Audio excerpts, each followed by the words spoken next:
కాకినాడ జిల్లా police cyber crime awareness campaign ప్రారంభం.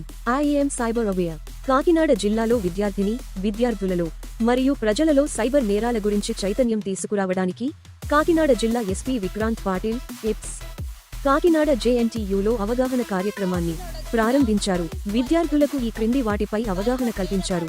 Digital arrest, stock market investment fraud, employment fraud, KYC frauds, వివిధ cyber నేరాలకు సంబంధించి ప్రజలకు అవగాహన కల్పించేందుకు వీడియోలు మరియు పోస్టర్లు విడుదల చేయబడ్డాయి. ఇవి వాట్సాప్ గ్రూపులు మరియు ఇతర ప్లాట్ఫారంల ద్వారా సోషల్ మీడియాలో ప్రసారం చేయబడతాయి. పోలీసు అధికారులు మరియు ఘామ్స్లు మరియు అంస్లు వారి యొక్క పరిధిలోని కళాశాలలు, పాఠశాలలు, గ్రామాలు, ప్రభుత్వ, ప్రైవేట్ కార్యాలయాలు, మాల్స్ మరియు ఇతర రద్దీ ప్రాంతాలకు వెళ్లి వీడియోలను ప్రదర్శించడం ద్వారా సైబర్ భద్రత గురించి అవగాహన తీసుకురావడానికి ప్రజలతో సమావేశాలను ఏర్పాటు చేస్తారు. ఘామ్స్లు మరియు అంస్ల ద్వారా ప్రజలకు సైబర్ భద్రత మరియు భద్రతపై అవగాహన కల్పించేందుకు ఈ అవగాహన కార్యక్రమం కాకినాడ జిల్లాలో అన్ని విద్యా సంస్థలు మరియు గ్రామాలను కవర్ చేస్తూ నిర్వహించబడుతుంది. సైబర్ నేరగాళ్లు మీకు వాట్సాప్, ఫేస్బుక్, టెలిగ్రామ్, ఇన్స్టాగ్రామ్ వంటి సోషల్ మీడియా యాప్స్ ద్వారా మీరు ఇంటి వద్దనే ఉండి వర్క్ చేస్తూ డబ్బు సంపాదించుకోవచ్చని మీకు మోసపూరితమైన లింకులను పంపిస్తారు. నిరుద్యోగులైన యువత మరియు వ్యాపారస్తులు ఇటువంటి మోసపూరిత ప్రకటనలకు ఆకర్షితులై సైబర్ నేరగాళ్లు ఇచ్చే గేమ్ టాస్క్లందు పాల్గొంటున్నారు. మొదట సైబర్ నేరగాళ్లు సినిమాలు, టెలిషాపింగ్, స్టార్ హోటల్స్, విమాన సర్వీసులకు మరియు వివిధ ప్రొడక్ట్స్ కు రేటింగ్ ఇవ్వమంటారు. ఈ విధంగా చేసినందుకు చిన్న మొత్తంలో డబ్బును మీ అకౌంట్ కు చెల్లిస్తారు. తరువాత మీరు ఇంకా పెద్ద మొత్తంలో డబ్బు సంపాదించవచ్చని ఆశ కల్పించి మీచే ఎక్కువ మొత్తంలో డబ్బులను వారి అకౌంట్ కు ట్రాన్స్ఫర్ చేయించుకుంటారు.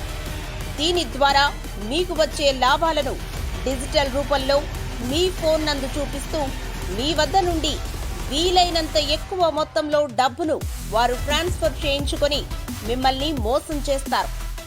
దయచేసి జిల్లా యువత అందరూ ఈ విధమైన మోసాల పట్ల అప్రమత్తతతో ఉండి ఏ విధమైన మోసాలకు గురి కావద్దని పోలీస్ వారి విజ్ఞప్తి. ఎవరికైనా ఇటువంటి కాల్స్ వచ్చినా, ఎవరైనా ఇటువంటి మోసాలకు గురి అయిన వెంటనే 1930 టోల్ ఫ్రీ నంబర్కు ఫోన్ చేయండి లేదా మా సైబర్ క్రైమ్ వెబ్సైట్ పోర్టల్ నందు వెంటనే రిపోర్ట్ చేసి మీ సమీప పోలీస్ స్టేషన్లో తెలియబరచవలెను. ఇటీవలి కాలంలో స్టాక్ మార్కెట్లో పెట్టుబడులు పెట్టండి అంటూ సోషల్ మీడియాలో ప్రకటనలు ఇస్తూ నకిలీ యాప్లు మరియు వెబ్సైట్స్ ద్వారా లింకులు పంపి షేర్ మార్కెట్లో పెట్టుబడి పేరుతో వాట్సాప్ మరియు టెలిగ్రామ్ నకిలీ గ్రూపుల్లో జాయిన్ అయ్యే విధంగా ప్రలోభాలకు గురి చేస్తారు. కొంతకాలం పాటు కొద్ది మొత్తంలో లాభాలు వస్తున్నట్లు ఆశ చూపి మీ అకౌంట్లకు డబ్బులు జమ చేస్తారు. అదే గ్రూప్లో సైబర్ మోసగాళ్లకు సంబంధించిన వ్యక్తులతో వారికి ఎక్కువ మొత్తంలో లాభాలు వస్తున్నట్లుగా చాట్ చేస్తూ మీలో కూడా దురాశ కలిగే విధంగా చేసి ఇంకా ఎక్కువ మొత్తంలో డబ్బును పెట్టుబడి పెట్టే విధంగా మిమ్మల్ని ప్రలోభాలకు గురి చేసి మీకు వచ్చే లాభాలను డిజిటల్ రూపంలో ఫోన్ పే నందు చూపిస్తూ వీలైనంత ఎక్కువ మొత్తంలో డబ్బులు వారు ట్రాన్స్ఫర్ చేయించుకొని మిమ్మల్ని మోసం చేస్తారు. అందువలన జిల్లా ప్రజలందరూ ఆన్లైన్లో పెట్టుబడి పెట్టే ముందు యాప్ సురక్షితంగా ఉందా లేదా అని సరిచూసుకొని అది సరైందని నిర్ధారించుకొని ముందుకు వెళ్లవలెను.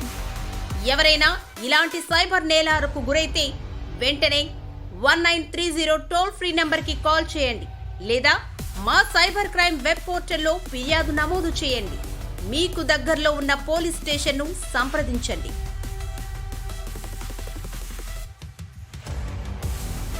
హెచ్చరిక: సైబర్ నేరగాళ్లు మేము బ్యాంక్ నుండి కాల్ చేస్తున్నామని చెప్పి మీరు కేవైసీ అప్డేట్ చేసుకోవాలి, లేకపోతే మీ debit card, credit card, bank సంబంధిత సేవలు ఆగిపోతాయని చెప్పి మిమ్మల్ని భయాందోళనలకు గురి చేస్తారు. మేము ఒక లింక్ పంపిస్తున్నాం, వెంటనే అది క్లిక్ చేసి మీ కార్డ్స్, బ్యాంక్ అకౌంట్ వివరాలు తెలియజేయమంటారు. అలా ఆ లింక్ ని క్లిక్ చేసి వివరాలన్నీ వారికి చెప్పిన వెంటనే మీ అకౌంట్ ని సైబర్ నేరగాళ్లు వాళ్ల అధీనంలోకి తీసుకుంటారు. తరువాత మీ అకౌంట్లో ఉన్న డబ్బును మొత్తం దోచేస్తారు. ప్రజలరా, దయచేసి సైబర్ నేరగాళ్లు పంపే ఎటువంటి తెలియని లింక్స్ ని ఓపెన్ చేయవద్దు. మీ డబ్బును పోగొట్టుకోవద్దు. మీకు ఏ సందేహమున్నా మీ బ్యాంక్ అధికారులను నేరుగా సంప్రదించండి.